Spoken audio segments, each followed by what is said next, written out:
name is Grace Ross. I'm a production group leader in the body weld area.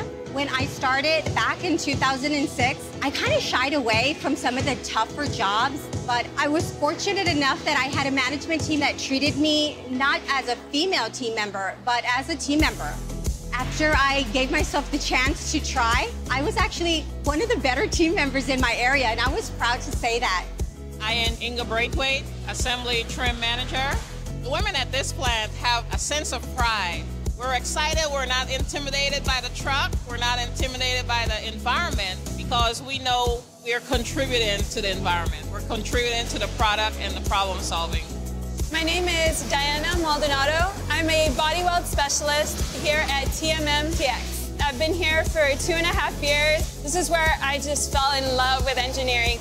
Women here take such pride in their work in building quality trucks. And I think that's my favorite, is just seeing how much passion everyone has and how we are such a great team.